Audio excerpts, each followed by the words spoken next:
प्रधान सूर्यवंशी राजाई में जाना है।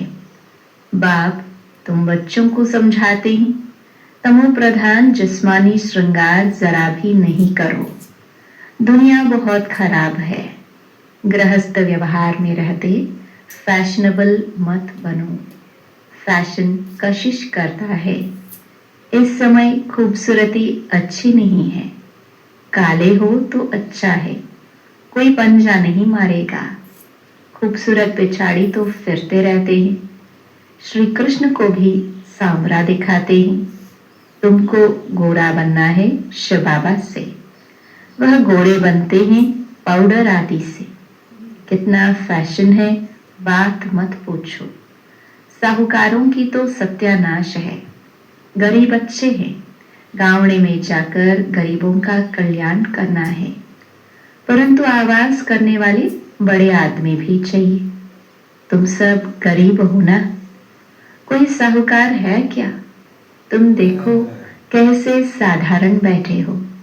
बॉम्बे में फैशन देखो तो क्या लगा पड़ा है। बाबा पास मिलने आते हैं तो कहता हूं, तुमने यह जिस्मानी श्रृंगार किया है, अब आओ तो तुमको ज्ञान श्रृंगार कराए, जिससे तुम स्वर्ग की परी 21 जन्मों के लिए बन जाएंगे। सदा सुखी बन जाएंगे। ना कभी रोएंगे, ना दुख होगा। अभी यह जिस्मानी श्रृंगार तुम छोड़ दो। तुमको हम ज्ञान रत्नों से ऐसा फर्स्ट क्लास श्रृंगार कराएंगे जो बात मत पूछो। अगर मेरी मत पर चलेंगे तो तुमको पटरानी बनाऊंगा। यह तो अच्छा है ना? तुम सब भारतवासियों को इस तमो प्रधान आसुरी दुनिया नरक से भगाए स्वर्ग की महारानी बनाता हूं। तुम बच्चे समझते हो, आज हम सफेद पोश में हैं। दूसरे जन्म में स्वर्ग में सोने के चम्मच से दूध पिएंगे। यह तो बहुत चीची दुनिया है। स्वर्ग तो स्वर्ग है, बात मत पूछो। यहां तुम बेगर हो। भारत बेगर है। बेगर टू प्रिंस गाया हुआ है। इस भारत में ही फिर जन्म लेंगे। बाप ने हमको स्वर्ग का मालिक बनाया था। रात दिन का फर्क है। महान गरीब जिनको खाने के लिए कुछ नहीं होता है, उनको ही दान दिया जाता है। भारत ही महान गरीब है। बेचारों को यह पता भी नहीं है कि इस समय सब तमो प्रधान है। दिन प्रतिदिन सीढ़ी नीचे ही उतरते रहते हैं। अभी कोई सीढ़ी चढ़ नहीं सकते। 16 कला से 14 कला, फिर 12 कला, नीचे उतरते ही आते हैं।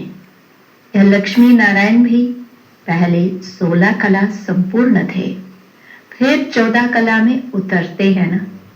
यह भी अच्छी रीति याद करना है। सीढ़ी उतरते उतरते बिल्कुल ही पतित बने हैं। फिर स्वर्ग के मालिक कौन बनाए? यह वर्ल्ड की हिस्ट्री ज्योग्राफी रिपीट होती है। यह भी सब कहते हैं, परंतु अब कौन सी हिस्ट्री रिपीट होगी, यह कोई नहीं जानते।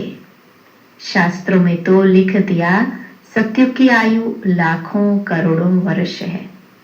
पूछो सत्युग कब आएगा? कहेंगे अभी 40,000 वर्ष पड़े हैं। तुम सिद्ध कर बतलाते हो कल्प की आयु ही 5,000 वर्ष है। वह फिर सिर्फ सत्युग को ही लाखों वर्ष दे देते हैं। घोर अंधियारा है ना, तो मनुष्य कैसे माने भगवान आया होगा?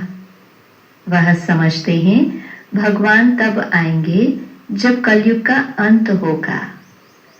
अभी तुम बच्चे इन सब बातों को समझते हो। विनाश सामने खड़ा है।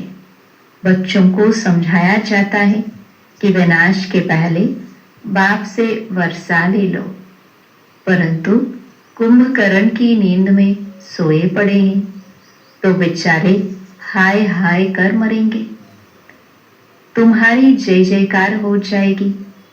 विनाश में होते ही हैं हाय हाय। विपरीत बुद्धि